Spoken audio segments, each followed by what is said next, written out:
Hey everybody, it's Reverend Rob Lee with Tarot with an Attitude, and tonight I'm going to break down the Epstein timeline. Yeah, I'm getting into some more controversial stuff, but these are things that are eating people alive. Who was in charge when things went down? And then we're pulling cards to see what the energy behind all that corruption actually looks like. So here we go.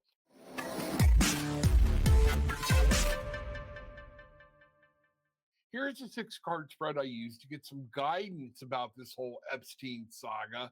Because, like many of you, I have no one to trust to give me the actual real accounting of this thing, the truth. So, here we go. So, the first card that is I asked is, who is the system? Who is actually running the show? And in that, I got the Emperor. Now, the Emperor, that just is crazy that that card came up and that's what it did, but that makes the thing. So the Emperor, a lot of people will stop short at one man.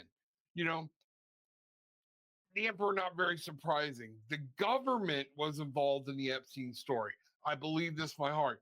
Not each individual president, and they were, but the government. I believe we actually start to see at this moment a shadow government starting to pull the strings of various emperors throughout this whole thing. Remember, Epstein got his start by big business and millionaires and billionaires considering him to be a problem solver.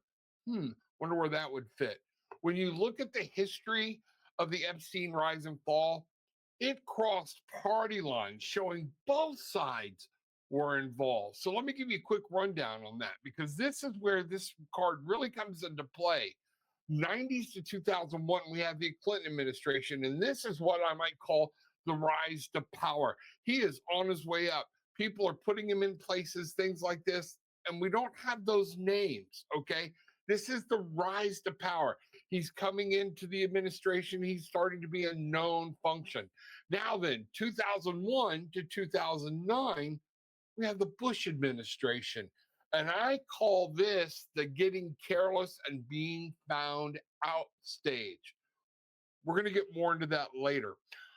Then in 2009 to 2017, we have the Obama administration. And this is where we're talking about him surviving the fallout. He's a registered sex offender, still traveling internationally and getting crazy, crazy privileges. And then 2017 to 2019, Trump, where decisions were made and everything culminated with the mysterious suicide and all of that circus that went on.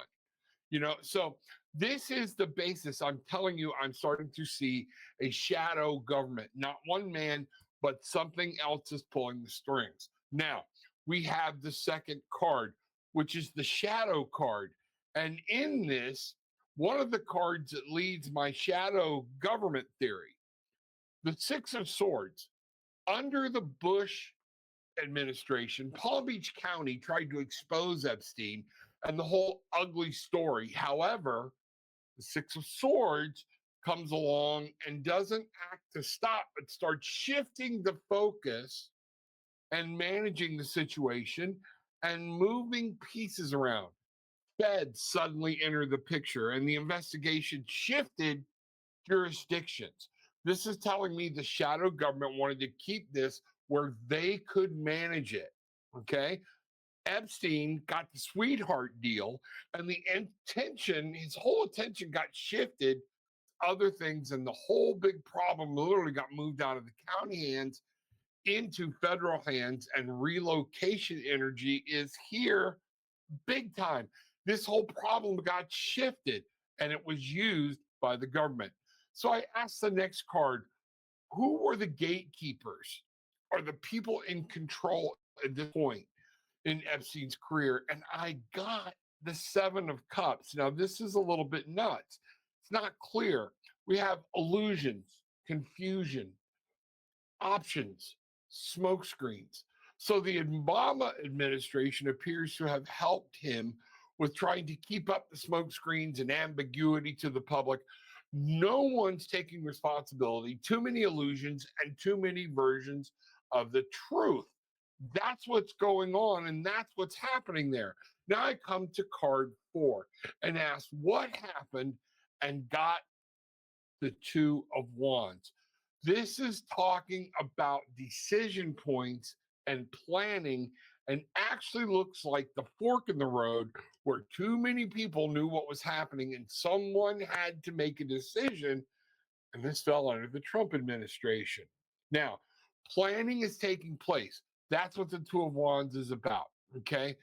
All that's starting to really come out to the public. This card talks about critical planning of the outcome of the whole Epstein problem. It's now focused on what we're going to do about it.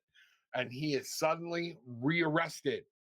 And Epstein is removed from the board in very conspiratorial types of methods because now he dies in prison by supposedly hanging himself while you know, the cameras were off. They weren't supposed to be, but they malfunctioned. Guards just didn't do the rounds like they were supposed to. And we were never afforded, the public's never afforded pictures of his actual body showing him being dead. So there's where some of the conspiracy comes in. Is he actually dead or did he get moved away? No photos to the public and the birth of a whole conspiracy theory. And it's there, but it's very unprovable. How convenient. Brother took his body, he's buried in an unmarked grave next to his parents. There's a whole lot of stuff if you start searching in here that doesn't make sense. And one coroner's office is arguing that it wasn't a suicide because of a break in a certain bone in the neck that normally follows a strangulation. So, meanwhile, the emperor's admin takes some heat, but again, the real people pulling the strings are never even looked at. Now, card 5. I wanted to know, where does this go from there? And I call this one the fallout. And what do we have? The 5 of coins.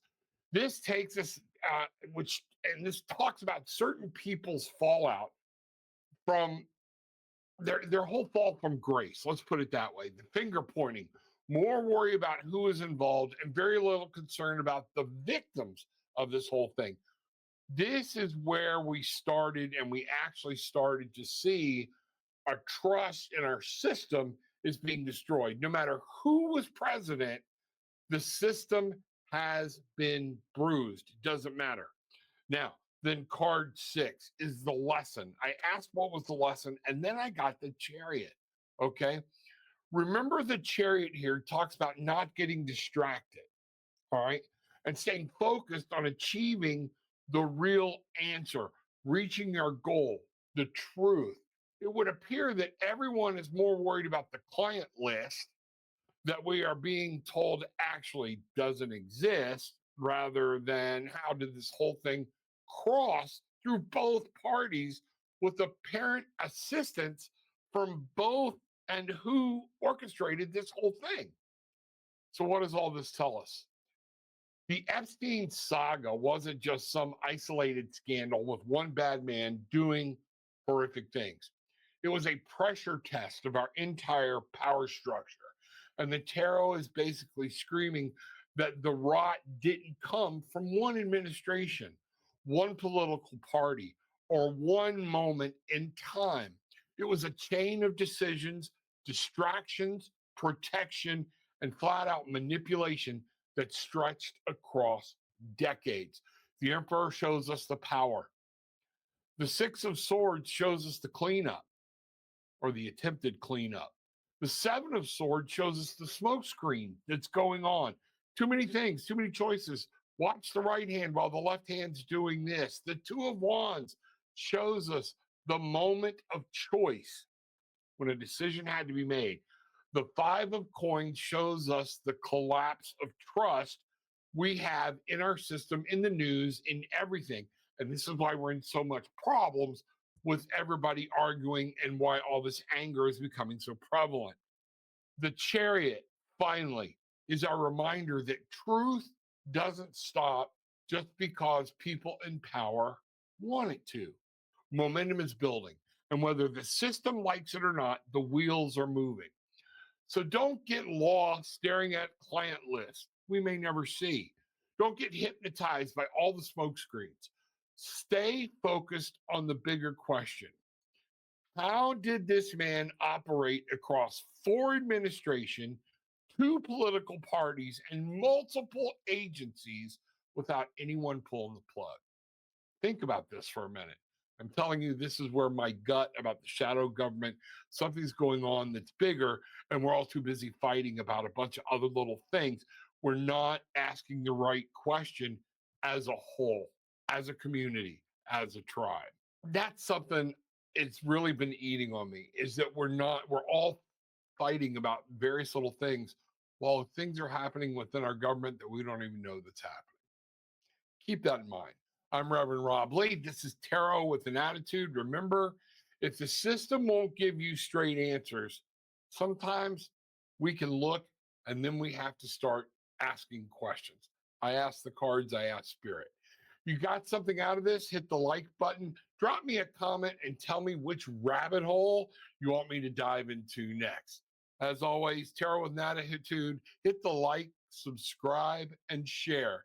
And remember this, take what you want, leave what you don't, but leave having experienced some peace, love, and light.